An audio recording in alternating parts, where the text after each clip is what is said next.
کہ میں کسی اہل حدیث ادارے کا پڑھا ہوا نہیں. میری فراغت، تحقیق، فضیلت، عالمیت یہ سب کچھ بریلوی ادارے میں ہوئی. جامعہ اشرفیہ جیسا کہ انہوں نے شروع میں بھی بتایا کہ 2012 میں میں نے فضیلت سے فراغت حاصل کی اور 2014 میں جامعہ اشرفیہ ہی سے میں نے تحقیق سے فراغت حاصل کی. تحقیق فی الادب العربی کیا اور مشق افتاء کیا، فتویٰ نویسی کی مشق. پھر اس کے بعد 11 سال تک مرکزی دارالقرات جو ٹاٹا نگر جمشید پور جھارکھنڈ میں اشرفیہ ہی کی شاخ ہے، اشرفیہ ہی کے پرنسپل کے انتخاب پر، سلیکشن پر میں وہاں پر تدریس کے لیے گیا تھا. 11 سال میں نے تدریس کا فریضہ انجام دیا اور تحقیق و تفتیش کی. دھیرے دھیرے میرے دل و دماغ میں شروع کے 3 سے 4 سال تک، تقریباً 3 سال تک میرے پاس حدیث کی کوئی کتاب نہیں آئی تھی پڑھانے کے لیے. میں نے نحو کا گرامر پڑھایا، صرف پڑھایا، عربی ادب پڑھایا اور فقہ حنفی پڑھایا اور بلاغت پڑھایا. اس طرح کی جو مدرسے میں جو سبجیکٹس ہیں، سلیبس ہیں، مگر حدیث کی کوئی کتاب میرے پاس نہیں آئی. تقریباً 3 سال کے بعد میرے پاس ایک حدیث کی کتاب آئی ایک بار پڑھانے کے لیے. وہ فقہ حنفی کی ایک کتاب ہے جو اس سلیبس میں حدیث کی پہلی کتاب کہی جاتی ہے، معطا بروایت امام محمد بن حسن شیبانی رحمۃ اللہ علیہ. اس کتاب کو جب میں نے کھولا، پہلا چیپٹر ہے باب اوقات الصلاۃ، نماز کے وقتوں کا بیان، اور اس میں روایت ہے حضرت ابو ہریرہ رضی اللہ عنہ کی. اور اس روایت میں 5 وقت نماز، 5 نمازوں کے جو 5 اوقات بتائے گئے ہیں،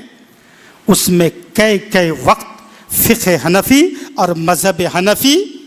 سے ٹکرا جا رہے ہیں. میں نے اسی دن اپنے طلبہ کے درمیان خطاب کیا اور میرا یہ ارادہ بنا کہ یہ پہلی کتاب حدیث کی، آپ نے حدیث پڑھی نہیں، فقہ حنفی کے تعلق سے حدیث نہیں پڑھی، دلیل آپ نے نہیں سیکھی ہے، اور جب حدیث کی کتاب شروع ہو رہی ہے تو اختلاف شروع ہو جا رہا ہے. اس طرح تو آپ کا ذہن بٹ جائے گا، آپ کو کوئی بھی ایک دلیل یا ایک مسئلہ کلیئر یاد نہیں رہے گا شروع ہی میں اگر اختلاف پڑھایا جائے. میں نے اسی وقت کہا کہ انشاءاللہ اگر اللہ نے چاہا تو میں 200 سے 250 صفحے کے اندر ایک رسالہ تیار کروں گا جس میں صرف اور صرف 2 پوائنٹ کے تحت، 2 مقصد کے تحت حدیثیں موجود ہوں گی جن میں اختلاف سے میں پرہیز کروں گا. پہلا مقصد کہ مسلک بریلوی کے تحت جو عقائد ہیں، جو معمولات ہیں، جو رسومات ہیں، ان کی تائید میں کہیں سے بھی کوئی حدیث ملے گی اسی کو رکھنا ہے، اور اس کے برخلاف اگر حدیث ہے تو مجھے اس کو ابھی نہیں. دوسرا مقصد تھا فقہ حنفی کے جو مسائل ہیں، نماز کے، روزے کے، حج کے، زکوٰۃ کے، ان مسائل سے ریلیٹڈ جو اختلافی مسائل ہیں ان میں اپنے مذہب فقہ حنفی کی تائید میں جو روایتیں ملیں گی انہیں روایتوں کو مجھے اکٹھے کرنے کا کام کرنا ہے. اور پھر میں یہ گزارش کروں گا جامعہ اشرفیہ کے سلیبس بنانے والوں سے یا اپنے مدرسے کے ارکان کمیٹی سے کہ پہلے اس رسالے کو پڑھائیں. جب بچوں کے دل و دماغ میں اپنے مذہب و مسلک کے مطابق جب ایک بغیر اختلاف کے ایک تائید میں حدیثیں ان کے دل و دماغ میں بیٹھ جائیں گی، اس کے بعد پھر اختلاف والی حدیثیں پڑھائی جائیں گی اور دوسرے موقف پر بھی حدیثیں پڑھائی جائیں گی. اس مقصد سے میں نے کام شروع کیا. اس سے پہلے بھی میں نے حدیث پڑھی، محنت بھی کی، مگر جب آدمی کسی ایک چیز کو ٹارگٹ بنا کر باقاعدہ جب کچھ لکھنا شروع کرتا ہے، قلم چلتا نہیں ہے. بار بار یہ بات آتی ہے تحقیق کر لو ورنہ شرمندہ ہو جاؤ گے. اگر غلط بات ہو گئی تو لوگ کیا کہیں گے؟ اور دل و دماغ اس بات کو بار بار، دل و دماغ میں یہ بات بار بار آتی کہ جو بھی کام کرنی ہے تحقیق کے ساتھ. وہ 200 سے 250 صفحے کا رسالہ تیار کرنے کے لیے میں نے جو ایک لمبا چوڑا مطالعہ شروع کیا، اسٹڈی کرنا شروع کر دیا کتب حدیث کا اور شروحات حدیث جو عربی میں ہے، جیسا کہ بخاری کی شرح 18 جلدوں میں امام ابن حجر عسقلانی رحمۃ اللہ علیہ کی کتاب ہے فتح الباری، اور علامہ عینی رحمۃ اللہ علیہ کی ایک شرح ہے عمدۃ القاری جو 25 جلدوں میں ہے، اور الحمدللہ بخاری کی یہ دونوں شرح میرے گھر پر موجود ہیں، اور یہ دونوں شرح میں ان احباب کا شکر ادا کرتا ہوں اور یہ دعا کرتا ہوں اللہ تعالیٰ انہیں بھی ہدایت دے اور انہیں بھی جزائے خیر دے اور سعادت دارین عطا فرمائے۔ ہمارے کچھ شاگرد نے،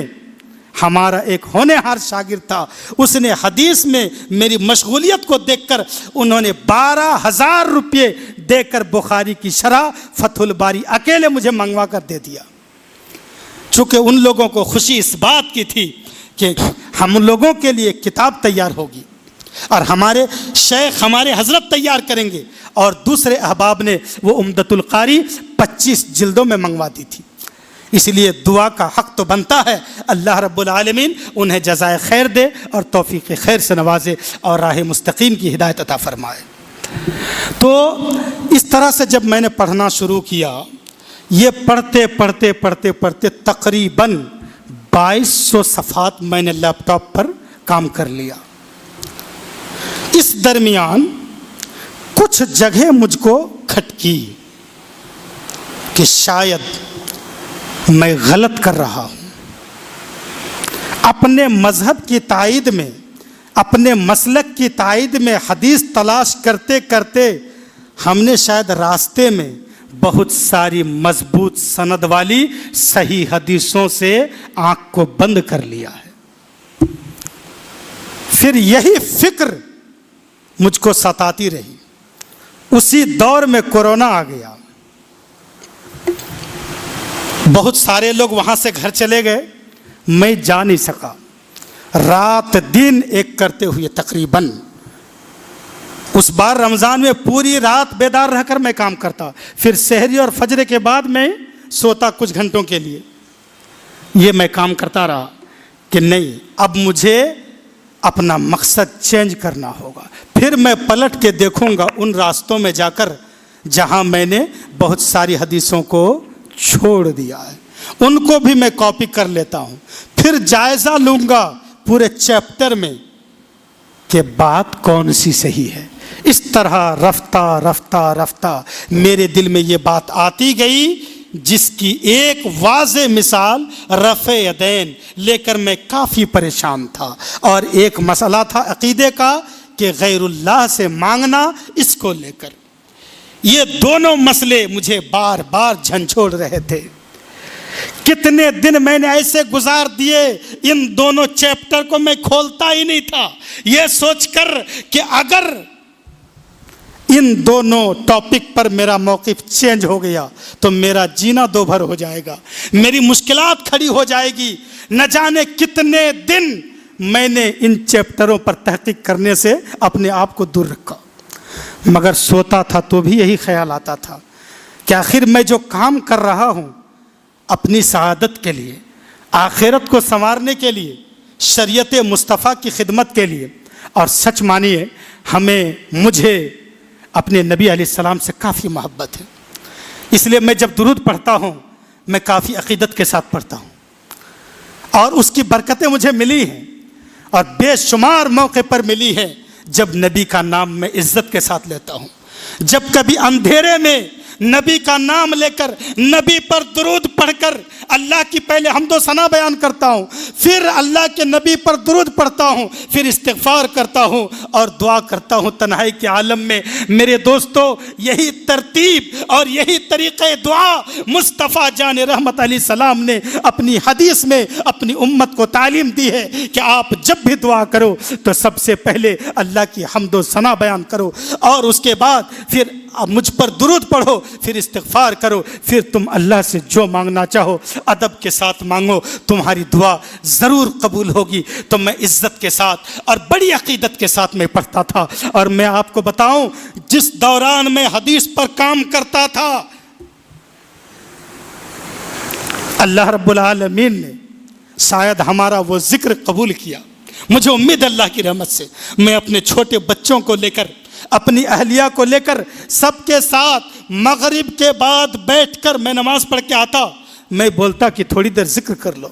سب لوگ ذکر کر لو، اور ذکر کی ترتیب میرے یہی رہتی کہ سورۃ الفاتحہ پڑھتا اور پھر کچھ سورتوں کی تلاوت کرتا، کبھی کچھ اس طرح، پھر اللہ کے جو ذکر ہیں، کلمات ہیں، ان کو پڑھتا، کبھی ایک چھوٹی بیٹی تھی اس سے پڑھواتا، سارے اذکار میں نہیں پڑھتا، کوئی میری اہلیہ پڑھتی، میں پڑھتا، میرا ایک بیٹا تھا اور اس وقت میری 3 بیٹیاں تھیں، ابھی تو 4 ہیں الحمدللہ۔ تو یہ سب مل کر جو ذکر کرتا تھا اور میں بولتا تھا ذکر کرو اس نیت سے، اللہ دیکھ رہا ہے، اللہ سن رہا ہے، اور اللہ کے نبی علیہ السلام کی صحیح حدیث موجود ہے، اور ایک لمبی چوڑی حدیث، اس پر میں نہیں جاؤں گا ورنہ پھر لمبا ہو جائے گا، کہ فرشتے آتے ہیں، فرشتے گھومتے رہتے ہیں کہ اللہ اور اس کے رسول کی باتیں کہاں پر ہو رہی ہے، کتاب اللہ اور سنت رسول اللہ کا چرچا کہاں پہ ہو رہا ہے۔ جب مل جاتے ہیں کسی فرشتے کو تو وہ آواز دیتے ہیں، اے فرشتوں کدھر جا رہے ہو، یہاں پہ مجلس سجی ہے، یہاں ذکر کی محفل ہے، یہاں اللہ اور اس کے رسول کا تذکرہ ہو رہا ہے، یہاں آ کر بیٹھ جاؤ، اور بیٹھ جاتے ہیں۔ میں جب تب اس حدیث کو سناتا اور کہتا اس ارادے سے عقیدت کے ساتھ ذکر کرو، اور اس حدیث کے تحت کہ اللہ کے نبی نے فرمایا، ابو داؤد کی حدیث ہے، ما من احد یسلم علی الا رد اللہ علی روحی حتی رد علیہ السلام، کہ ہم سب نبی پر درود بھیجیں، سلام بھیجیں، کمال یہ نہیں ہے، کمال تو یہ ہے محبوبان مصطفیٰ کے لیے، نبی سے عقیدت اور محبت رکھنے والوں کے لیے، کہ تمہارا پیغمبر، تمہارا نبی تمہیں سلام کر دیں، اور اس کا طریقہ صرف اور صرف ایک ہی ہے کہ آپ عقیدت کے ساتھ بڑے ادب کے لہجے میں اور محبت کے ساتھ نبی پر درود پڑھو، سلام پڑھو، تو اللہ کے نبی جواب دیں گے، 100 بار پڑھو گے 100 بار جواب دیں گے، دن میں، صبح میں، دوپہر میں، جب پڑھو تب جواب دیں گے۔ حدیث مطلق ہے، اس میں کوئی قید نہیں ہے، اور حدیث قابل عمل ہے، ضعیف نہیں ہے۔ علامہ البانی نے بھی اس کو ضعیف قرار نہیں دیا، یہ قابل عمل ہے کہ جو بھی امتی مجھ پر سلام بھیجتا ہے، اللہ میری روح کو واپس کرتا ہے، یہاں تک کہ میں اس کا جواب دے دیتا ہوں۔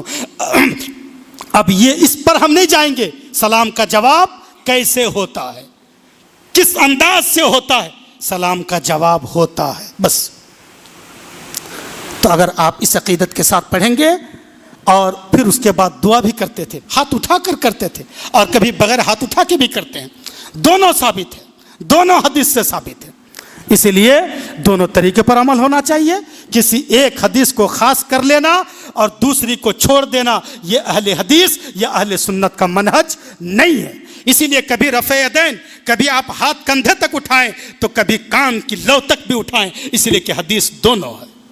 اور آپ کو دونوں پر عمل کرنا چاہیے۔ یہاں جو اذکار لکھے ہیں، 33 بار سبحان اللہ، 33 بار الحمدللہ، 33 بار اللہ اکبر، اور آخر میں ایک بار ایک کلمہ لکھا ہوا ہے، کلمہ توحید، یہ بھی روایت میں ہے اور وہ بھی حدیث میں ہے کہ 33 بار سبحان اللہ، 33 بار الحمدللہ، اور 34 بار اللہ اکبر۔ کبھی اس پر بھی عمل کر لیں، اس لیے کہ روایت وہ بھی ہے اور وہ بھی حدیث صحیح ہے۔ میں نے جو اہل حدیث کو پڑھا ہے، میں نے جو حدیث اور سنت کا مطالعہ اور اسٹڈی کیا ہے، اس سے میرے کو یہ سمجھ میں آیا کہ جو بھی نبی کی صحیح حدیث ہے، اور جہاں تک ہو سکے سب پر عمل کرنے۔ السلام علیکم ورحمۃ اللہ وبرکاتہ۔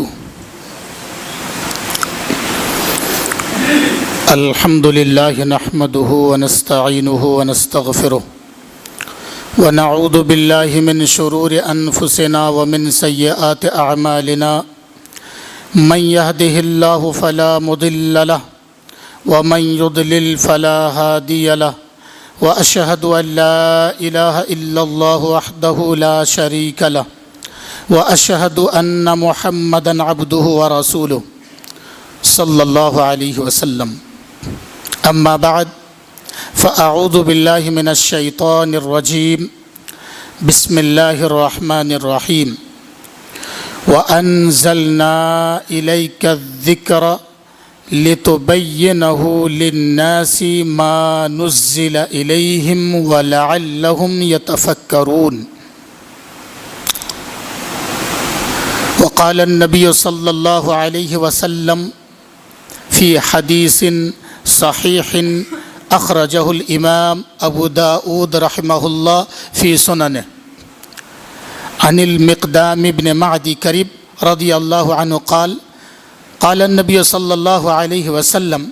الا انی اوتیت الکتاب ومثلہ معہ او کما قال علیہ الصلاۃ والسلام۔ پیارے عزیز محترم سامعین اور معزز علماء کرام، بے پناہ اللہ کی حمد و ثنا ہے اور مدح و ستائش ہے کہ ہمیں بغیر کسی ریلیشن شپ کے اور بغیر کسی قرابت داری کے ہمیں آپ کے سامنے کھڑے ہو کر کچھ خطاب کرنے کا موقع مل رہا ہے۔ یہ قرابت خاندانی نہیں، یہ قرابت کسی دنیاوی رشتہ داری یا کسی دنیاوی سبب کے تحت نہیں، یہ اگر ہم اور آپ ایک اکٹھے ہوئے ہیں تو یہ صرف اور صرف دینی قرابت ہے اور دینی محبت و الفت کا تقاضا ہے کہ میں یہاں تک آ پہنچا اور آپ ہمارے سامنے سکون و اطمینان کے ساتھ تشریف رکھے ہوئے ہیں۔ ابھی کا موضوع یہ ہے کہ کتاب و سنت یعنی قرآن مجید اور حدیث مصطفیٰ صلی اللہ علیہ وسلم پر عمل کیوں کرنا چاہیے اور کس انداز سے کرنا چاہیے۔ قرآن مقدس کی دوسری سورت سورۃ البقرہ میں تخلیق انسان یعنی آدم علیہ السلام کی پیدائش سے ریلیٹڈ جو آیتیں لکھی گئی ہیں ان میں چند آیتوں کے بعد ہے کہ اللہ رب العالمین نے ایک درخت کے پاس جانے سے منع کیا، پھر آپ چلے گئے اور اللہ کا فرمان ہوا، حکم ہوا کہ قُلْ نَهْبِطُوا مِنْهَا جَمِيعًا۔ ہم نے کہا اے آدم اور اے حوا اور اے ان دونوں کی نسل میں آنے والے انسان، اس لیے میں اتنا بڑھا کر بول رہا ہوں کہ اہبطو یہ بہو بچن ہے اور جمع کا شبد پریوگ کیا گیا، جس سے مراد یہ ہے کہ آدم، ان کی بیوی اور ان دونوں کی آنے والی نسلیں اور ساری اولاد جو قیامت قائم ہونے تک اس دھرتی پر پیدا ہوگی۔ تو ہم نے کہا، اللہ فرما رہا، ہم نے کہا اہبطو منہا جمیعا، کہ تم سب لوگ عالم ارواح کے اعتبار سے اپنے اولاد کو بھی لے کر، اپنی بیوی کو لے کر جنت سے اتر جاؤ، جنت سے نکل جاؤ نہیں، جنت سے اتر جاؤ۔ اور قرآن میں جو شبد پریوگ کیا گیا اہبطو، اوپر سے نیچے آنا، اللہ رب العالمین جب آدم علیہ السلام کی تخلیق فرمانے کا ارادہ کیا اور فرشتوں سے، ملائے اعلیٰ کے مقرب فرشتوں سے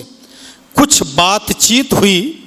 فرشتوں نے منع کر دیا تھا۔ میں بڑے اختصار کے ساتھ اس کا ایک پس منظر بیان کر دیتا ہوں تاکہ اپنی بات رکھنے میں آسانی ہوگی۔ تو فرشتوں نے کچھ اسباب، جھگڑے، فساد، فتنہ، ان اسباب کو بیان کر کے اپنے رب کے حضور عرض کیا تھا، اے رب قدیر، اگر تیری تسبیح مقصود ہے، ہم ہیں نا، تیری تعریف کرنی ہے تو ہم کر رہے ہیں اور کرتے رہیں گے، مگر یہ فتنہ، جھگڑالو مخلوق کیوں پیدا کر رہے ہو؟ اللہ رب العالمین نے فرمایا اس میں کیا گن ہے اور میری کیا حکمت چھپی ہے، میں جانتا ہوں تم نہیں جانتے۔ آدم علیہ السلام کی تخلیق ہو گئی اور جب ایک آزمائش کے طور پر آدم علیہ السلام کو دنیا کی ساری چیزوں کی حقیقت ماہیت، اس کے فائدے نقصان، ان کا ڈیٹیل جب آدم علیہ السلام کو سکھلا دیا گیا، فرشتوں سے پوچھا، فرشتے بتا نہ سکے تو پھر آدم سے پوچھا گیا، آدم نے ان سارے سوالوں کے جوابات اپنے رب کو دے دیا۔ اللہ نے فرمایا اے فرشتے دیکھا نا کتنی اچھی مخلوق ہے، کتنی پیاری مخلوق ہے، جس کی تخلیق سے تم منع کر رہے تھے، مگر علم میں، فضل میں، نالج میں یہ اتنے آگے بڑھی ہوئی مخلوق ہے۔ بتانا یہ ہے دوستو کہ اللہ نے فرشتوں کے منع کرنے کے باوجود جس انسان کو پیدا کیا، جس انسان کی شروعات فرمائی، اس انسان سے کیا ایک خطا ہوئی کہ اسے جنت سے اترنے کا حکم ہو گیا،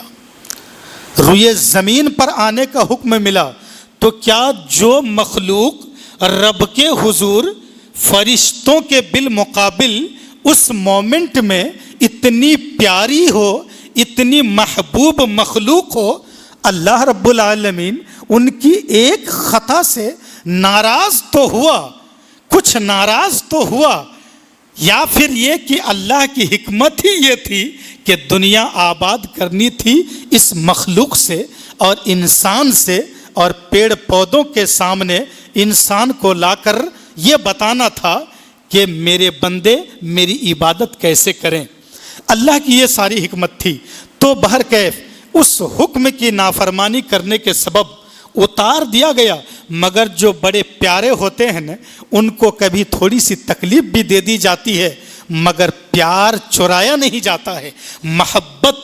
محبت کا دسترخوان ان سے چھینا نہیں جاتا ہے۔ اس لیے رب قدیر نے کتنے پیار بھرے شبدوں میں کہا، اہبطوا منہا جمیعا، تم سارے کے سارے جنت سے نیچے اتر کر روئے زمین پہ چلے جاؤ۔ اور اس سے پچھلی آیت اور اس کو جوڑ کر میں بتا رہا ہوں، مگر اے میری پیاری قوم، اے انسان جسے میں نے تخلیق کی، تم یہ مت سمجھ کہ میں نے تجھے بے یار و مددگار جنت سے اتار کر پھٹکار لگائی اور تجھے دھتکار دیا، نہیں، شیطان کو دھتکارا مگر انسان کو، آدم کو نہیں دھتکارا، بلکہ کہا وَلَكُمْ فِي الْأَرْضِ مُسْتَقَرٌ وَمَتَاعٌ إِلَىٰ حِينٍ، تمہیں اتارے جانے سے پہلے میں نے تمہارے لیے بچھونا بڑا ملائم بنایا ہے۔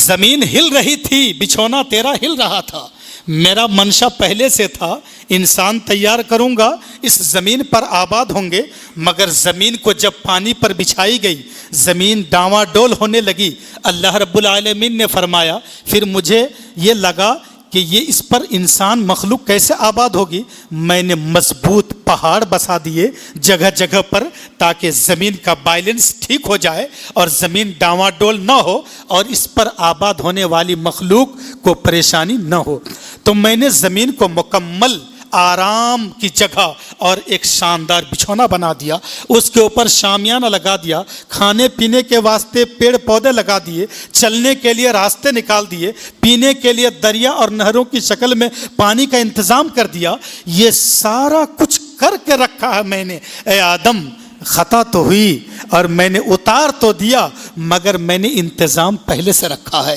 کیوں کہ تو پیاری مخلوق ہے، میں نے تجھے علم دیا، حکمت دی، نالج دیا،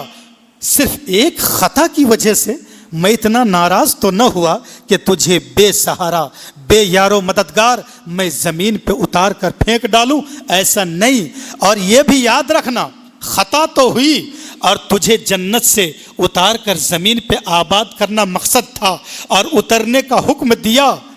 مگر اس گھر میں دوبارہ آنے کا میں نے ایک موقع بھی رکھا ہے۔ تمہارے لیے چانسز موجود ہیں کہ تمہاری بیوی اور تمہاری اولاد، قیامت تک پیدا ہونے والی ساری اولاد، چاہے وہ گوری ہو، کالی ہو، کوئی بھی ہو، سب اس گھر میں دوبارہ انٹری کر سکتی ہے۔ اس کے لیے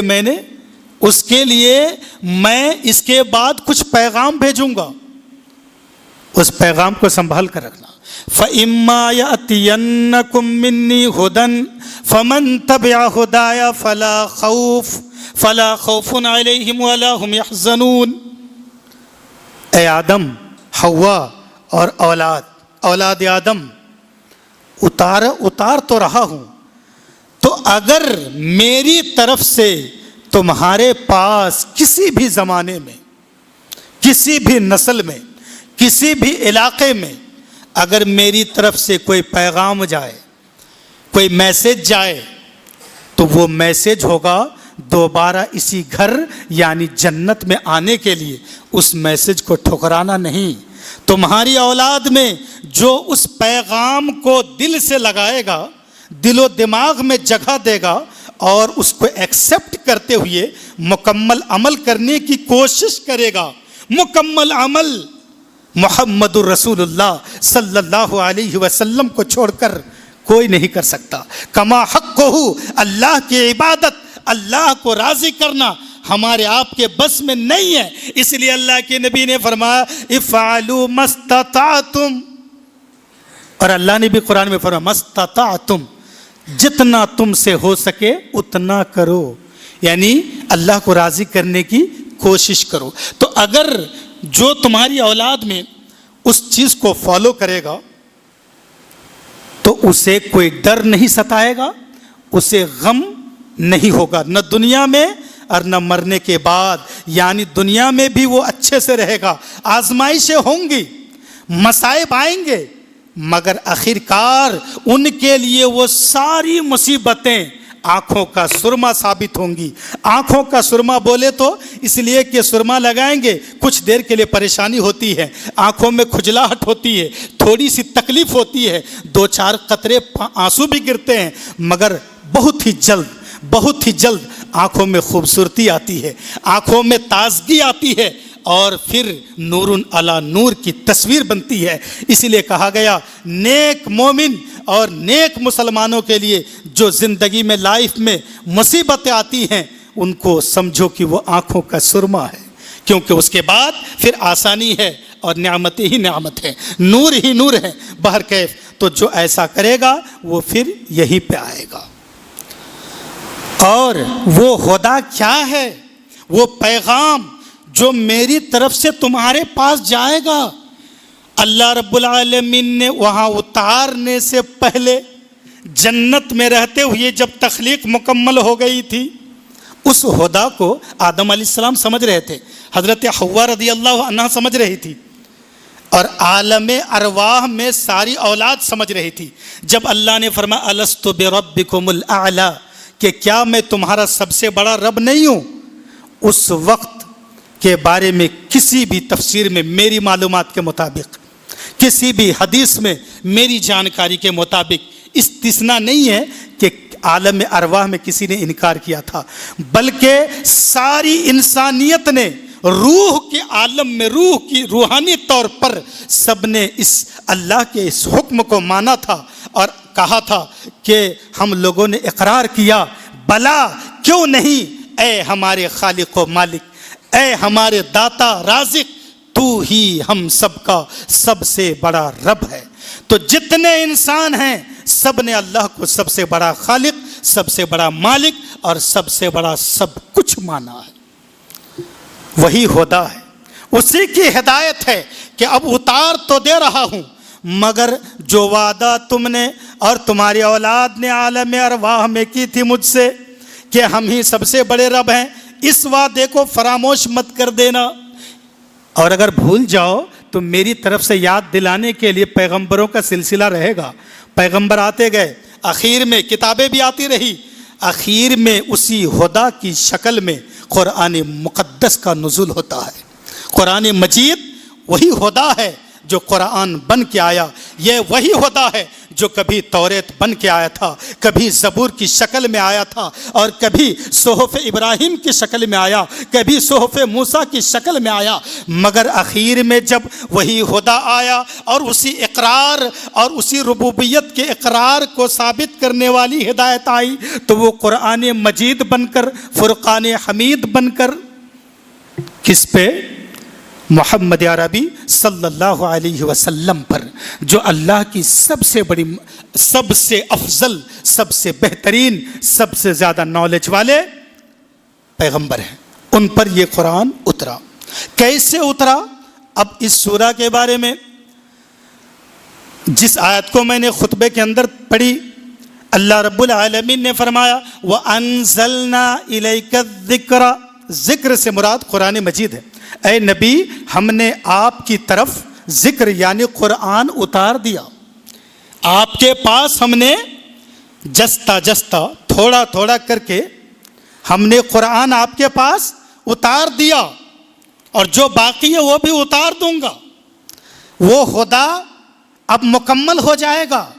جنت کا راستہ بتانے والی چیزیں اب مکمل ہو جائے گی، اور یہ وحی کا دروازہ بھی کلوز ہو جائے گا، ہمیشہ کے لیے یہ بند ہو جائے گا۔ مگر اس خدا کو سمجھائے گا کون؟ یہ خدا کی شکل، یہ ہدایت جو قرآن کی شکل میں آئی، اس کی تشریح کون کرے گا؟ اس امت کو سمجھائے گا کون؟ تو اللہ نے فرمایا وَأَنزَلْنَا إِلَيْكَ الذِّكْرَ لِتُبَيِّنَ لِلنَّاسِ،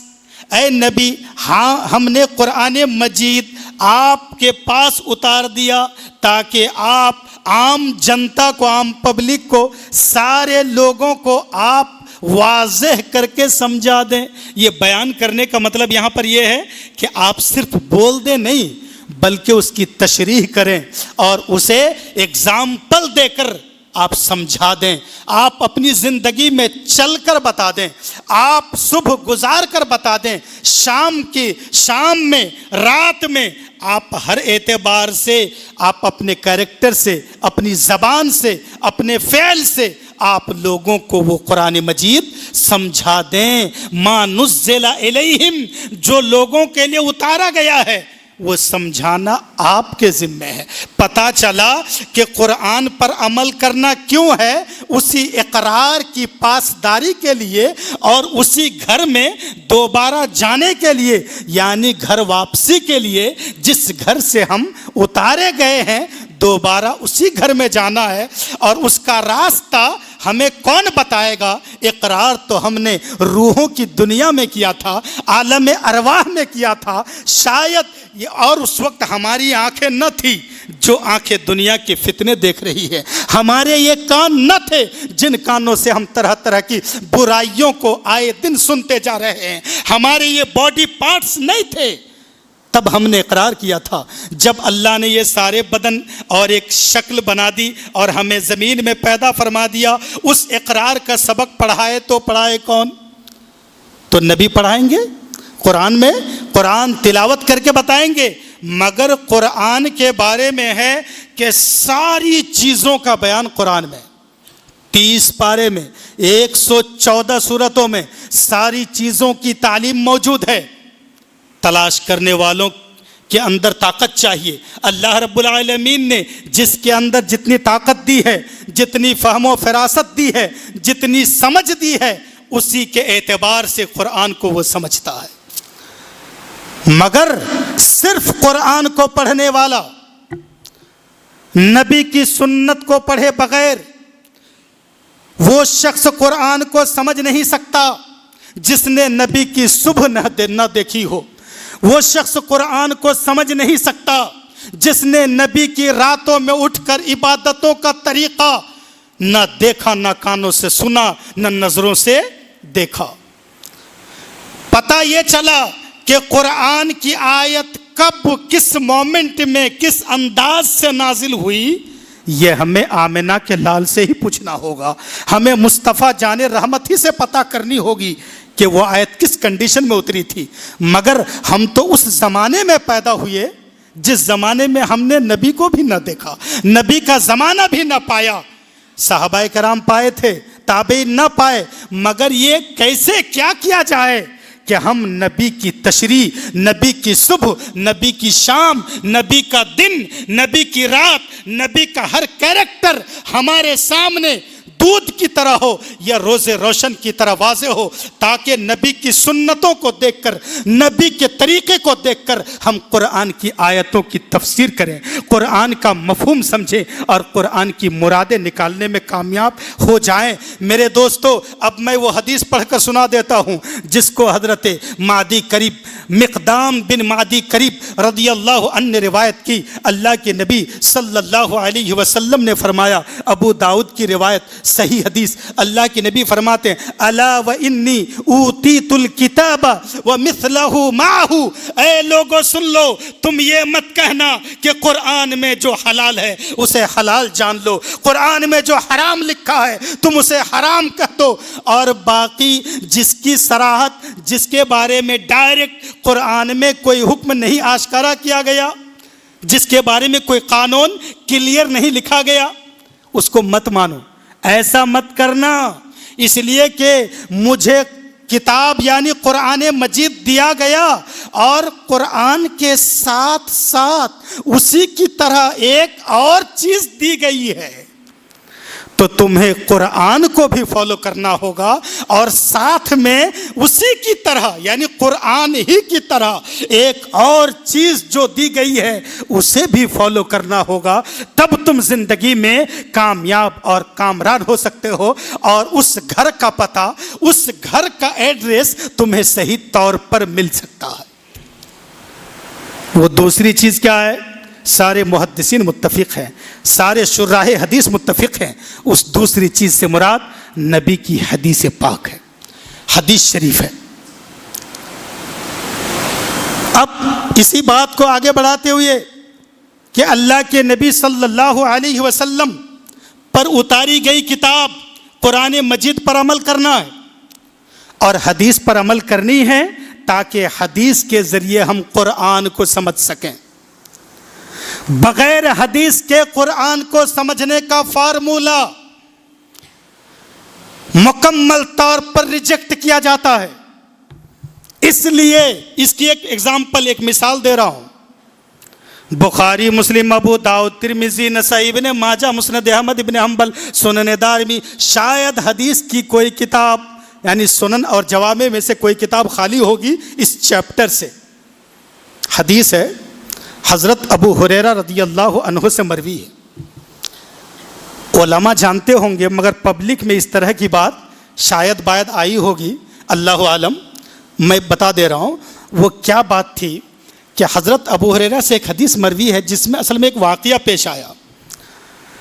اللہ کے نبی نے فرمایا، من اشترى غنما مسراتا وفی روایہ شاتا مسراتا فاحتلبها فإن رضيها أمسكها وإن سخطها ردها ومعها ساع من تمر یا ساع من تمر فی روایہ۔ تو اس حدیث کا ارتھ یہ ہے کہ خریدار میں، مارکیٹ میں اگر ایک شخص نے ایک بکری خریدی، توجہ کے ساتھ سنیے گا، ایک بکری خریدی اور بکری کا دودھ چونکہ پینا جائز ہے اور بہت سے فائدے ہیں، کورونا کال میں اس دودھ کی قیمت بہت بڑھی ہوئی تھی بکری کے دودھ کی، تو بکری کا تھن دیکھ کر کے تھن کافی پھلا ہوا ہے، اس میں زیادہ دودھ آتا ہوگا، یہ بکری زیادہ دودھ دیتی ہوگی، زیادہ دام دے کر یا پھر یہ کہ بکری کے مالک کی من پسند دام دے کر اس نے بکری کو خرید لیا، خرید کر گھر لے کے گیا اور اس نے دودھ دوہا، 1 دن 2 دن 3 دن تک کی گنجائش ہے، اس نے دودھ دوہا، پہلا دن تو ٹھیک ٹھاک نکلا، اس کے بعد پھر کم ہو گیا تو دھوکہ ہوا۔ بکری کو اس طور پر بیچنے والے کئی دن تک کھلاتے رہتے ہیں، دوہتے نہیں ہیں، اور آج کے ڈیٹ میں انجیکشن ملتا ہے، انجیکشن لگاؤ تھن پھول جائے گا، بیچ دو زیادہ دام ملے گا۔ یہ دھوکہ ناجائز ہے شریعت میں، من غشنا فلیس منا، اللہ کے نبی فرماتے ہیں ہمارے بازار میں، ہمارے ساتھ کاروبار میں جو ہمارے ساتھ دھوکے کا معاملہ کرے گا، 2 نمبر دھندا کرے گا، وہ ہماری سنت پر نہیں ہے، وہ ہمارے مشن سے باہر ہے۔ تو اس میں اس کیس کا حل یہ ہے کہ اگر اس کو دھوکے کا علم ہو گیا، ظاہر سی بات ہے اس کو تکلیف ہوگی، غصہ آئے گا کہ میں نے اس کی من پسند قیمت دی ہے تھن دیکھ کر کے، مگر اتنا دودھ نہیں نکلتا ہے، یہ تو دھوکہ ہو گیا، میں اس بکری کو نہیں رکھوں گا، میں واپس کر دوں گا۔ واپس کرنے کے لیے جائے گا، دام واپس لے گا، بکری دے دے گا، سیدھی سی بات۔ لیکن انہوں نے 1 مرتبہ 2 مرتبہ یا 3 مرتبہ جو بکری سے فائدہ اٹھایا، اس سے دودھ دوہ کر پی لیا یا اپنے استعمال میں لے آیا، اس دودھ کا معاوضہ کیا ہوگا، اس دودھ کا بدل کیا ہوگا؟ اللہ کے نبی صلی اللہ علیہ وسلم نے 2 ٹوک شبدوں میں کہا، 1 سا کھجور دے دیں اور بکری واپس کر دیں اور دام واپس لے لیں۔ دودھ کے بدلے چاہے وہ آدھا لیٹر دودھ نکالا ہو، 1 لیٹر نکالا ہو، 1 دن 2 دن 3 دن 3 دن تک ہی کی گنجائش ہے روایت میں، اسے 1 سا کھجور دینا ہے اور بکری واپس کر دینی ہے اور قیمت واپس لے لینی، اور اگر وہ رکھنا چاہے کسی طرح تو رکھ سکتا ہے۔ یہ شریعت کا فیصلہ ہے جو صاف صاف صحیح حدیث سے ثابت ہے۔ مگر ہمارے بھائی لوگ اس حدیث پر عمل نہیں کرتے ہیں اور وہ یہ کہتے ہیں یہ خبر واحد ہے، یہ خبر مشہور نہیں ہے، یہ خبر متواتر نہیں ہے، یعنی اس حدیث کو روایت کرنے والے زیادہ تعداد میں لوگ نہیں ہیں۔ حضرت ابو ہریرہ نے روایت کی اور حضرت ابو ہریرہ اتنے بڑے فقیہ نہیں تھے، اتنے بڑے مفتی نہیں تھے۔ خبر واحد اصل میں بتا رہا ہوں کہ جو ہمارے احباب ہیں، ہمارے بھائی لوگ ہیں، وہ اس حدیث کو چھوڑ دیتے ہیں۔ کس بیس پر؟ کیا ریزن؟ کہ یہ خبر واحد ہے، گرامر میں اس کو خبر واحد بولتے ہیں۔ اگر زیادہ لوگ بیان کرتے تو عمل کرتے، اور 1-2 آدمی بیان کرے تو پھر اس پر عمل نہیں کریں گے، اور پھر قرآن سے ایک دلیل لاتے ہیں۔ اب اس تفصیل میں تو میں نہیں جاؤں گا، صرف بتانا یہ ہے کہ قرآن سے دلیل لاؤ، تفسیر سے دلیل لاؤ، یا کہیں سے بھی دلیل لے کر آ جاؤ، کسی بھی امام کا قول پیش کر دو، بات صاف صاف ہے۔ ہم اللہ کو نہیں جانتے تھے، بتایا مصطفیٰ نے۔ ہم شریعت نہیں سمجھتے تھے، شریعت کی تشریح کرنے والے محمد الرسول اللہ ہے۔ جب ان کی حدیث آ گئی اور سند کے اعتبار سے امت میں سارے محدثین نے اس پر مہر لگا دیا، حدیث سند کے اعتبار سے صحیح ہے اور متن بھی صحیح ہے، تو پھر ہماری سمجھ میں آئے یا نہ آئے، ہم امت ہونے کے کارن ہم پر لازم ہے، کمپلسری ہے کہ ہم نبی کی حدیث کو فالو کریں۔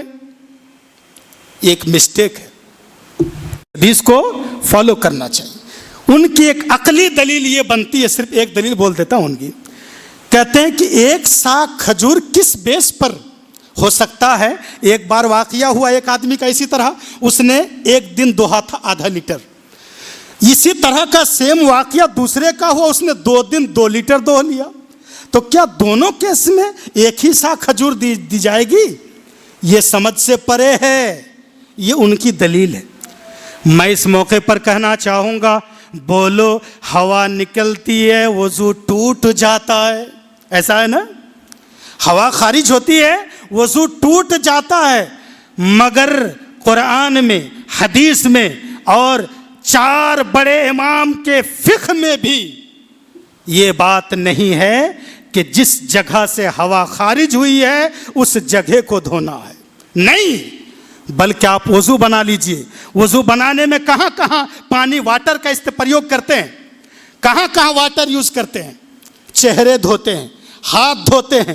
مسح کرتے ہیں، کلی کرتے ہیں، ناک میں پانی ڈالتے ہیں، پیر دھوتے ہیں۔ بتاؤ، ہوا جہاں سے خارج ہوئی تھی، جس ہوا کے نکلنے سے وضو ٹوٹا تھا، آپ نے ان باڈی کے پارٹس کو دھو تو لیا، وضو کر لیا، مگر وہ ہوا جہاں سے نکلی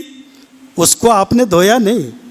کسی مفتی نے، کسی فقیہ نے، کسی امام نے اس کو دھونے کا حکم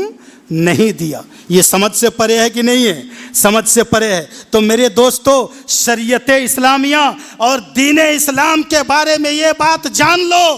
جو اللہ کے احکامات آئے ہیں، نبی کے قوانین آئے ہیں، سمجھ میں آ جائے تو نور علی نور ہے، نہ سمجھ میں آئے تو اپنے سر کو دیوار پر پٹک دو، مگر مصطفیٰ کی حدیث کی حفاظت کرو، نبی کی سنت کو فالو کرو۔ یہی دین ہے، یہی ہمارا ایمان ہے۔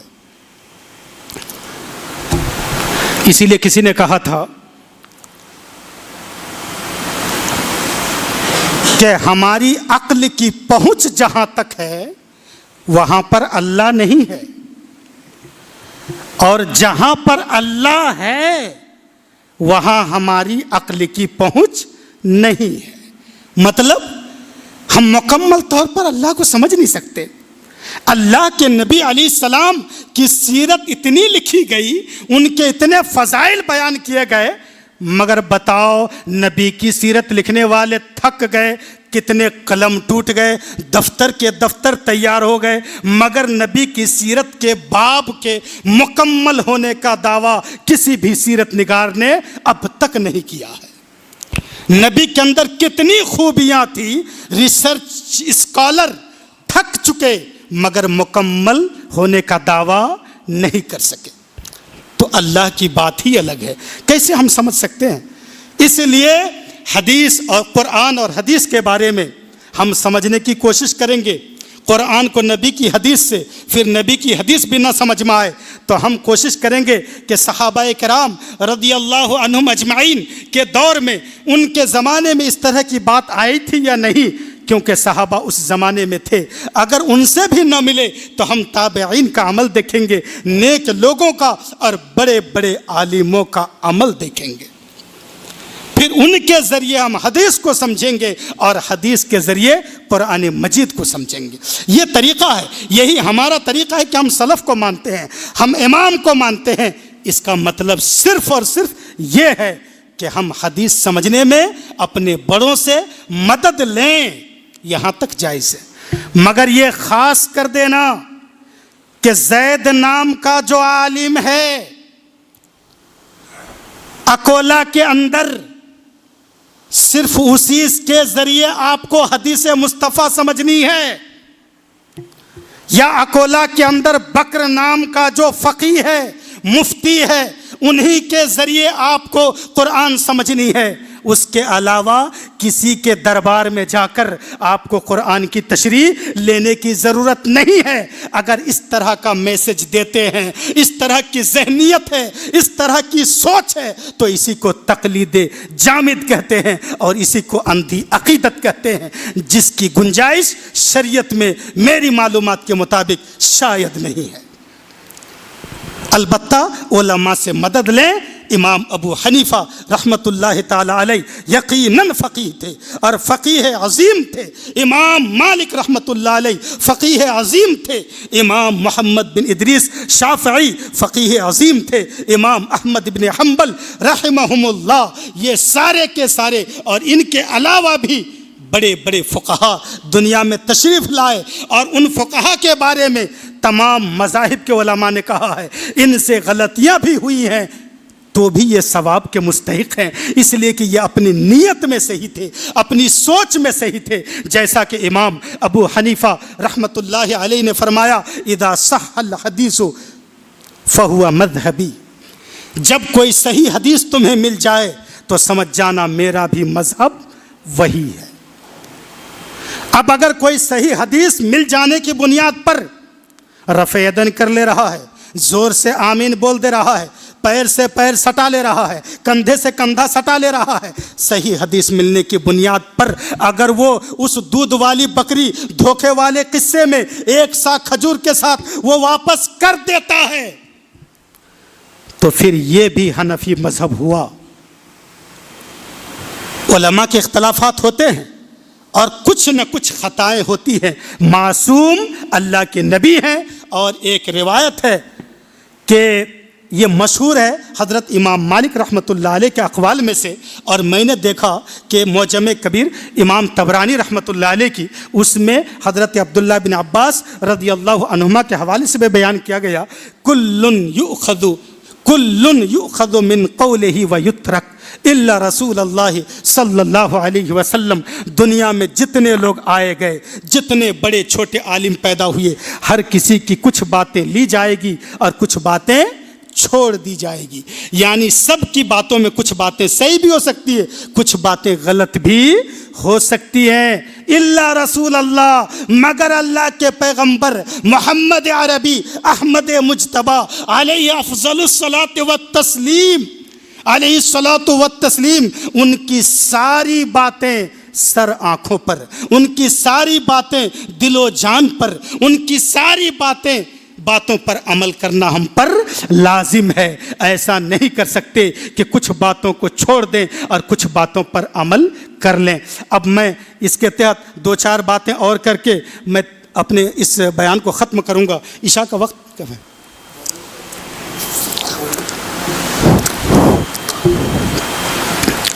برادران اسلام،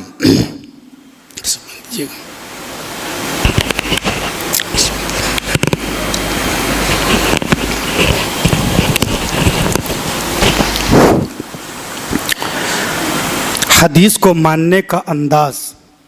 کس طور پر سنت مصطفیٰ کو گلے لگانا چاہیے، آنکھوں میں بسانا چاہیے اور دل و دماغ میں جگہ دینی چاہیے، اس کی میں چند مثالیں پیش کرتا ہوں۔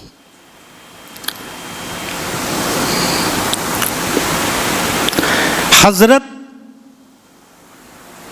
عمر بن خطاب رضی اللہ تعالی عنہ، ان کے دور خلافت کی بات ہو رہی ہے، بخاری کی حدیث ہے یہ، اور روایت کرنے والے حضرت ابو موسیٰ اشعری رضی اللہ عنہ ہیں، جن کا نام عبداللہ بن قیس ہیں اور ابو موسیٰ سے مشہور ہیں، اور انہی سے ریلیٹڈ یہ قصہ ہے، یہ واقعہ ہے۔ حضرت عمر کا دربار لگا ہوا ہے، دربار خلافت میں وہ کسی شخص کے ساتھ بیٹھ کر کچھ مشورے یا کچھ بات چیت کر رہے ہیں۔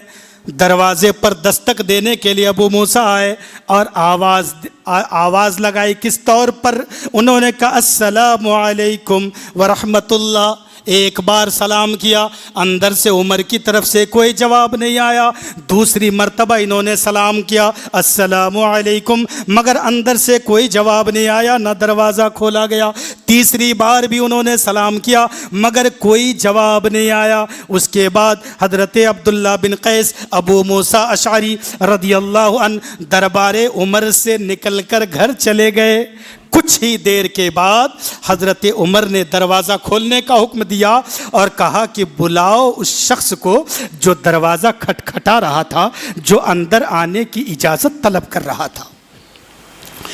دروازہ کھولا گیا، کوئی شخص نظر نہیں آیا۔ حضرت عمر کا حکم ہوا جا کر دیکھو راستے میں۔ آگے گئے، پتہ چلا کہ ابو موسیٰ تھے۔ حضرت عمر کو بھی سمجھ میں آیا کہ وہ ابو موسیٰ کی آواز آ رہی تھی۔ ان کو بلا کر لایا گیا، کہا گیا ابو موسیٰ، تم نے نہیں دیکھا کہ میں کسی کام میں مصروف تھا، کسی آدمی سے کچھ خاص باتیں کر رہا تھا، مگر تم تھوڑا سا ویٹ نہیں کر سکے، کچھ دیر انتظار نہ کر سکے اور تم یہاں سے چلے گئے۔ حضرت ابو موسیٰ عمر کے جلال کی پرواہ کیے بغیر اس نے جواب دیا، اے عمر فاروق امیر المومنین، میں نے ایک بار سلام کیا اجازت لینے کے لیے مگر کوئی جواب نہ آیا، میں نے دوسری بار تیسری بار سلام کیا مگر کوئی جواب نہیں آیا، تو میں واپس چلا گیا۔ یہی میرے نبی کی سنت ہے اور یہی میرے نبی کا فرمان ہے۔ میں نے کوئی گستاخی نہیں کی اور میں نے کسی قانون کا وائلیشن نہیں کیا ہے،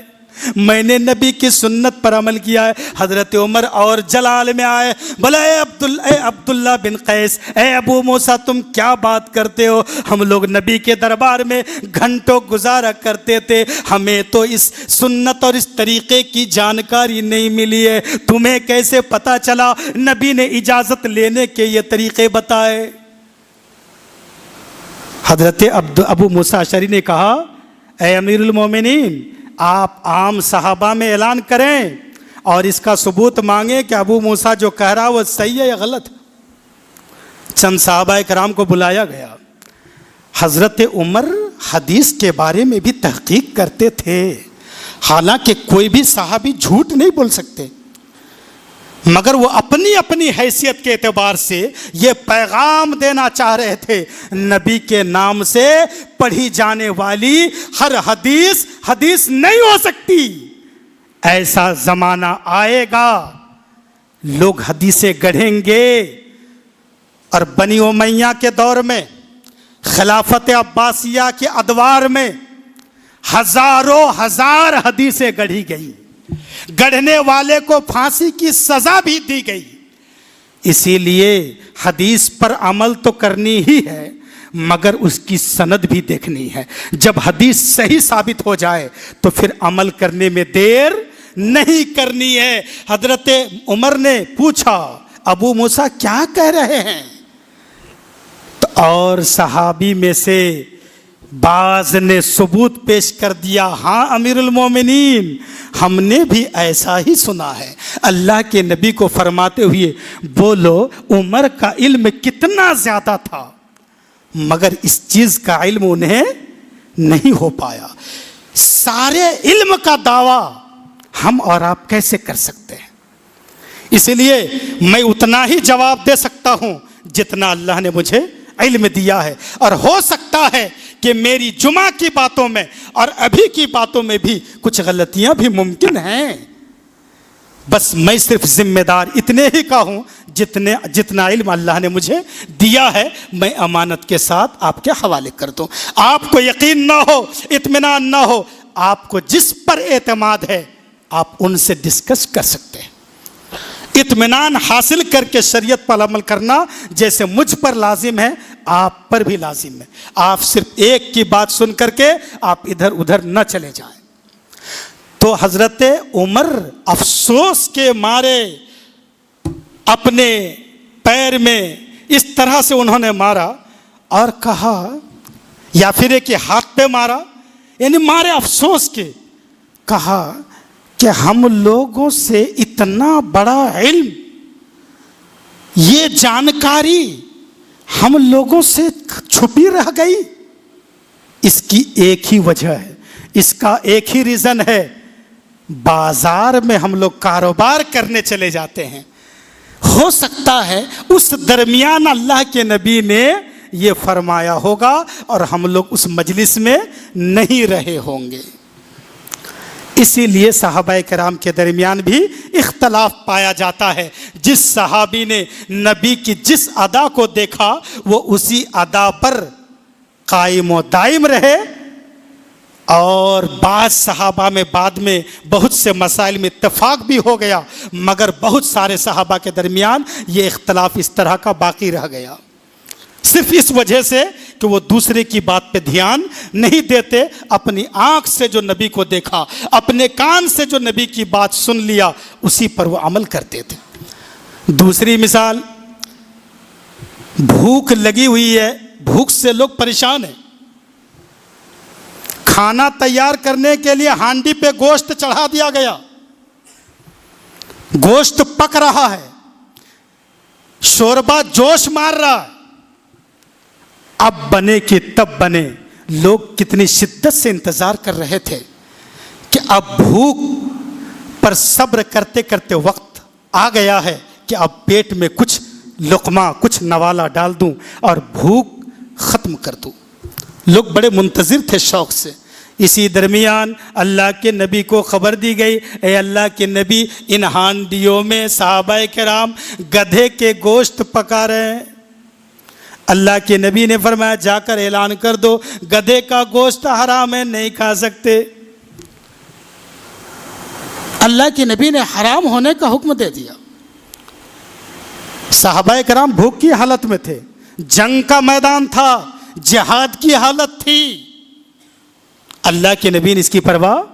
کبھی کبھی آپ کی آزمائش بھی تو ہونی ہے. اللہ کے نبی پر ایمان لانے کا ایک پوائنٹ یہ ہے کہ فی یسرنا و عسرنا، کہ اپنی خوشحالی میں بھی نبی کی بات کو مانیں گے اور اپنی خستہ حالی اپنی بدحالی میں بھی نبی ہی کو فالو کریں گے۔ تو اللہ کے نبی نے اس پریشانی کے عالم میں، بھوک کے کنڈیشن میں، اللہ کے نبی نے گدھے کے گوشت کے حرام ہونے کا فتویٰ دے دیا اور اعلان کروا دیا۔ جیسے ہی اعلان پہنچا، جن ہانڈیوں میں گوشت جوش مار رہا تھا، گوشت اب پک کر تیاری ہونے والے تھے، اللہ کے نبی کا اعلان آتے ہی، ایک اعلان آتے ہی ساری ہانڈیوں کو الٹ دیا گیا، سارے گوشت کو بہا دیا گیا۔ بخاری میں لکھا ہے وَإِنَّهَا لَتَفُورُ بِاللَّحْمِ، گوشت بالکل پکنے کے قریب پہنچ چکا، جوش مار رہا تھا۔ اللہ کے نبی کا حکم آیا، بھوک کی پرواہ کسی نے نہ کی، اللہ کے نبی پر اعتراض نہ جتایا، اس فیصلے کو عقل کے ترازو پہ نہ پرکھا، بلکہ نبی کا حکم سر آنکھوں پر جان و دل پر لیتے ہوئے انہوں نے ہانڈیوں کو پلٹا دیا، سارے گوشت ضائع ہو گئے۔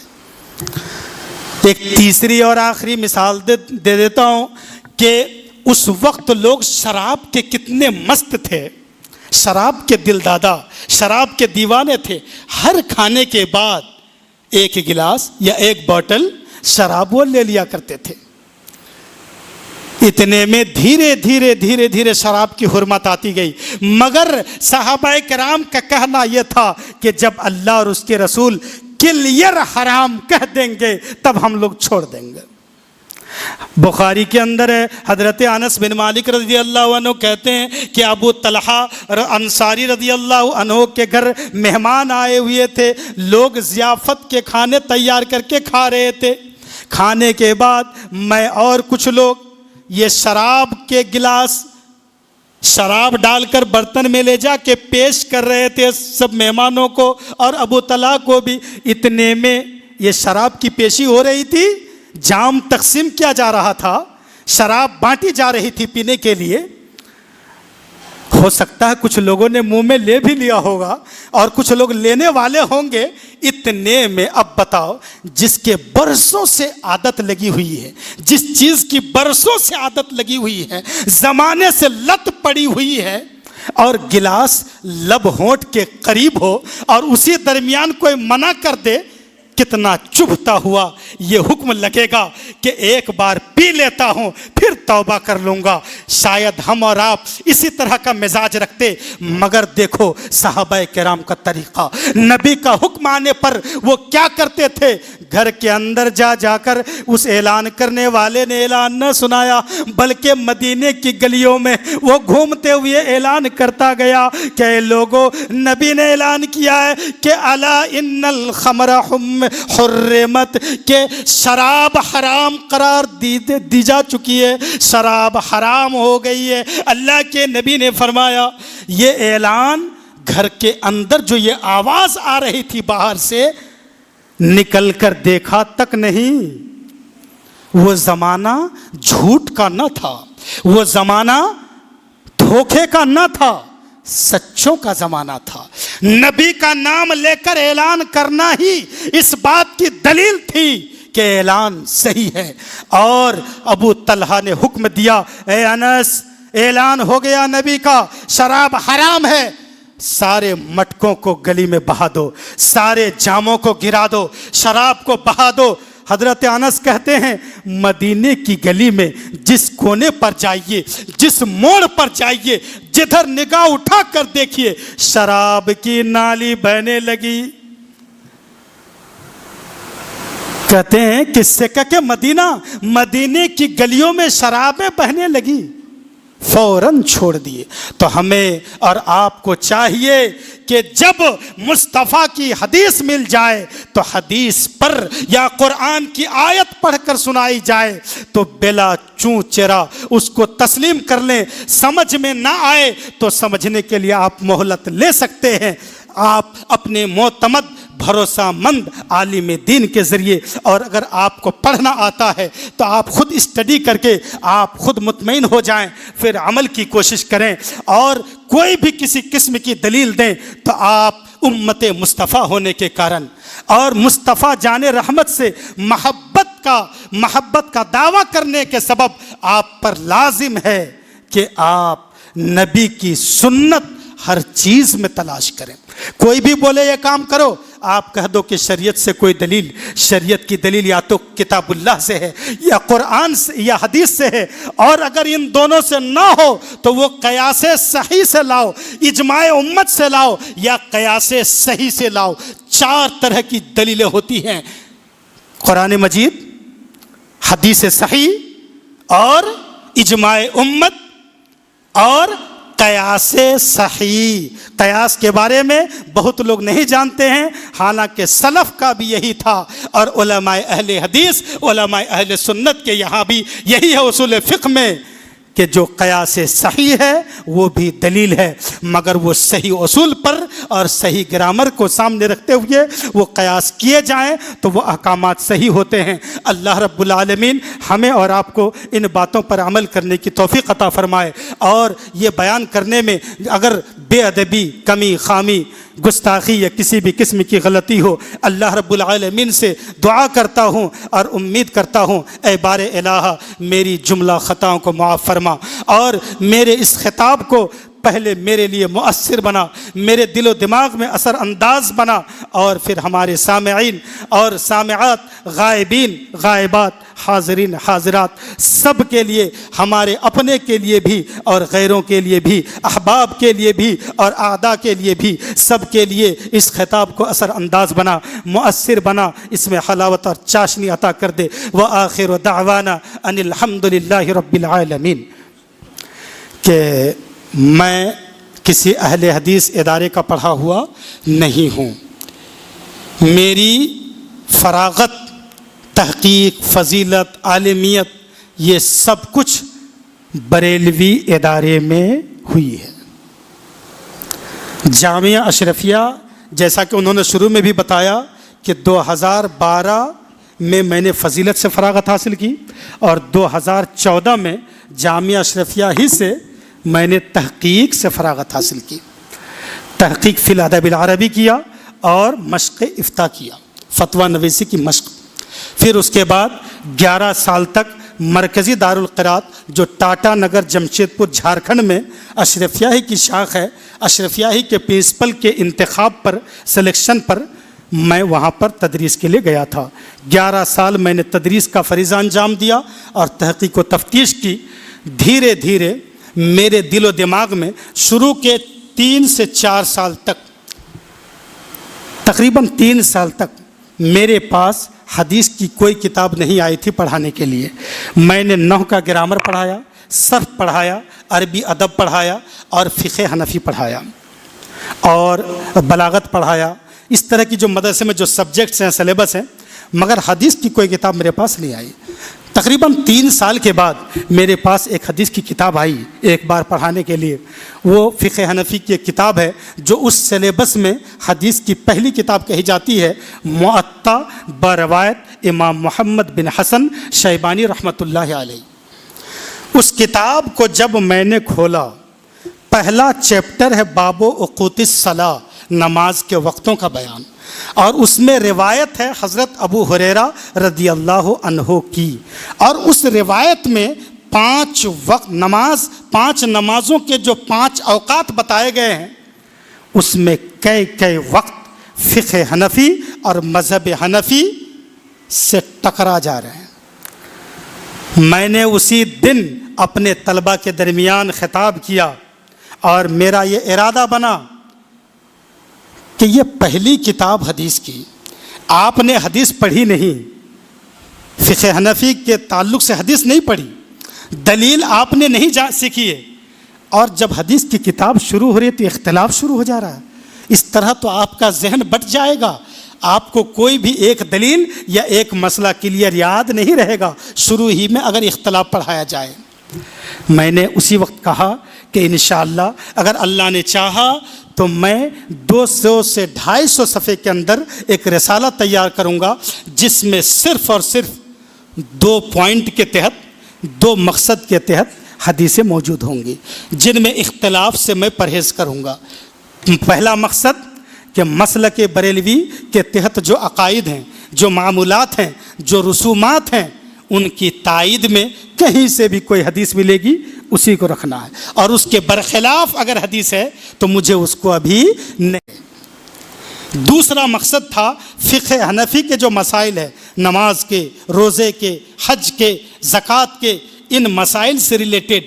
جو اختلافی مسائل ہیں ان میں اپنے مذہب فقہ حنفی کی تائید میں جو روایتیں ملیں گی انہیں روایتوں کو مجھے اکٹھے کرنے کا کام کرنا ہے۔ اور پھر میں یہ گزارش کروں گا جامعہ اشرفیہ کے سلیبس بنانے والوں سے یا اپنے مدرسے کے ارکان کمیٹی سے کہ پہلے اس رسالے کو پڑھائیں، جب بچوں کے دل و دماغ میں اپنے مذہب و مسلک کے مطابق جب ایک بغیر اختلاف کے ایک تائید میں حدیثیں ان کے دل و دماغ میں بیٹھ جائیں گی، اس کے بعد پھر اختلاف والی حدیثیں پڑھائی جائیں گی اور دوسرے موقف پر بھی حدیثیں پڑھائی جائیں گی۔ اس مقصد سے میں نے کام شروع کیا۔ اس سے پہلے بھی میں نے حدیث پڑھی، محنت بھی کی، مگر جب آدمی کسی ایک چیز کو ٹارگٹ بنا کر باقاعدہ جب کچھ لکھنا شروع کرتا ہے، قلم چلتا نہیں ہے۔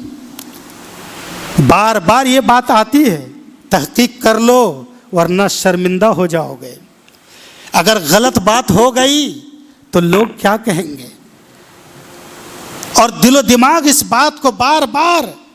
دل و دماغ میں یہ بات بار بار آتی کہ جو بھی کام کرنی ہے تحقیق کے ساتھ۔ وہ 200 سے 250 صفحے کا رسالہ تیار کرنے کے لیے میں نے جو ایک لمبا چوڑا مطالعہ شروع کیا، اسٹڈی کرنا شروع کر دیا کتب حدیث کا اور شروحات حدیث جو عربی میں ہے، جیسا کہ بخاری کی شرح 18 جلدوں میں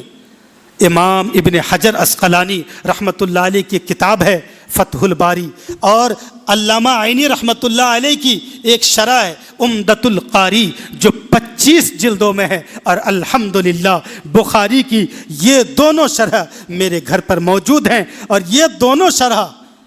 میں ان احباب کا شکر ادا کرتا ہوں اور یہ دعا کرتا ہوں اللہ تعالیٰ انہیں بھی ہدایت دے اور انہیں بھی جزائے خیر دے اور سعادت دارین عطا فرمائے۔ ہمارے کچھ شاگرد نے، ہمارا ایک ہونہار شاگرد تھا، اس نے حدیث میں میری مشغولیت کو دیکھ کر انہوں نے 12,000 روپے دے کر بخاری کی شرح فتح الباری اکیلے مجھے منگوا کر دے دیا، چونکہ ان لوگوں کو خوشی اس بات کی تھی کہ ہم لوگوں کے لیے کتاب تیار ہوگی اور ہمارے شیخ ہمارے حضرت تیار کریں گے، اور دوسرے احباب نے وہ عمدۃ القاری 25 جلدوں میں منگوا دی تھی۔ اس لیے دعا کا حق تو بنتا ہے، اللہ رب العالمین انہیں جزائے خیر دے اور توفیق خیر سے نوازے اور راہ مستقیم کی ہدایت عطا فرمائے۔ تو اس طرح سے جب میں نے پڑھنا شروع کیا، یہ پڑھتے پڑھتے پڑھتے پڑھتے تقریباً 2200 صفحات میں نے لیپ ٹاپ پر کام کر لیا۔ اس درمیان کچھ جگہ مجھ کو کھٹکی کہ شاید میں غلط کر رہا ہوں، اپنے مذہب کی تائید میں، اپنے مسلک کی تائید میں حدیث تلاش کرتے کرتے ہم نے شاید راستے میں بہت ساری مضبوط سند والی صحیح حدیثوں سے آنکھ کو بند کر لیا ہے۔ پھر یہی فکر مجھ کو ستاتی رہی۔ اسی دور میں کورونا آ گیا، بہت سارے لوگ وہاں سے گھر چلے گئے، میں جا نہیں سکا، رات دن ایک کرتے ہوئے تقریباً اس بار رمضان میں پوری رات بیدار رہ کر میں کام کرتا، پھر سحری اور فجر کے بعد میں سوتا کچھ گھنٹوں کے لیے۔ یہ میں کام کرتا رہا کہ نہیں، اب مجھے اپنا مقصد چینج کرنا ہوگا۔ پھر میں پلٹ کے دیکھوں گا ان راستوں میں جا کر جہاں میں نے بہت ساری حدیثوں کو چھوڑ دیا ہے، ان کو بھی میں کاپی کر لیتا ہوں۔ پھر جائزہ لوں گا پورے چیپٹر میں کہ بات کون سی صحیح ہے۔ اس طرح رفتہ رفتہ رفتہ میرے دل میں یہ بات آتی گئی، جس کی ایک واضح مثال رفع یدین لے کر میں کافی پریشان تھا، اور ایک مسئلہ تھا عقیدے کا کہ غیر اللہ سے مانگنا، اس کو لے کر یہ دونوں مسئلے مجھے بار بار جھنجھوڑ رہے تھے۔ کتنے دن میں نے ایسے گزار دیے، ان دونوں چیپٹر کو میں کھولتا ہی نہیں تھا، یہ سوچ کر کہ اگر ان دونوں ٹاپک پر میرا موقف چینج ہو گیا تو میرا جینا دو بھر ہو جائے گا، میری مشکلات کھڑی ہو جائے گی۔ نہ جانے کتنے دن میں نے ان چیپٹروں پر تحقیق کرنے سے اپنے آپ کو دور رکھا، مگر سوتا تھا تو بھی یہی خیال آتا تھا کہ آخر میں جو کام کر رہا ہوں اپنی سعادت کے لیے، آخرت کو سنوارنے کے لیے، شریعت مصطفیٰ کی خدمت کے لیے، اور سچ مانیے مجھے اپنے نبی علیہ السلام سے کافی محبت ہے، اس لیے میں جب درود پڑھتا ہوں میں کافی عقیدت کے ساتھ پڑھتا ہوں، اور اس کی برکتیں مجھے ملی ہیں، اور بے شمار موقع پر ملی ہیں جب نبی کا نام میں عزت کے ساتھ لیتا ہوں، جب کبھی اندھیرے میں نبی کا نام لے کر، نبی پر درود پڑھ کر اللہ کی پہلے حمد و ثنا بیان کرتا ہوں، پھر اللہ کے نبی پر درود پڑھتا ہوں، پھر استغفار کرتا ہوں اور دعا کرتا ہوں تنہائی کے عالم میں۔ میرے دوستو، یہی ترتیب اور یہی طریقہ دعا مصطفیٰ جان رحمت علیہ السلام نے اپنی حدیث میں اپنی امت کو تعلیم دی ہے کہ آپ جب بھی دعا کرو تو سب سے پہلے اللہ کی حمد و ثنا بیان کرو، اور اس کے بعد پھر مجھ پر درود پڑھو، پھر استغفار کرو، پھر تم اللہ سے جو مانگنا چاہو ادب کے ساتھ مانگو، تمہاری دعا ضرور قبول ہوگی۔ تو میں عزت کے ساتھ اور بڑی عقیدت کے ساتھ میں پڑھتا تھا، اور میں آپ کو بتاؤں جس دوران میں حدیث پر کام کرتا تھا، اللہ رب العالمین نے شاید ہمارا وہ ذکر قبول کیا۔ مجھے امید اللہ کی رحمت سے، میں اپنے چھوٹے بچوں کو لے کر، اپنی اہلیہ کو لے کر سب کے ساتھ مغرب کے بعد بیٹھ کر میں نماز پڑھ کے آتا، میں بولتا کہ تھوڑی دیر ذکر کر لو، سب لوگ ذکر کر لو، اور ذکر کی ترتیب میرے یہی رہتی کہ سورۃ الفاتحہ پڑھتا اور پھر کچھ سورتوں کی تلاوت کرتا، کبھی کچھ اس طرح، پھر اللہ کے جو ذکر ہیں، کلمات ہیں، ان کو پڑھتا، کبھی ایک چھوٹی بیٹی تھی اس سے پڑھواتا، سارے اذکار میں نہیں پڑھتا، کوئی میری اہلیہ پڑھتی، میں پڑھتا، میرا ایک بیٹا تھا اور اس وقت میری 3 بیٹیاں تھیں، ابھی تو 4 ہے الحمدللہ۔ تو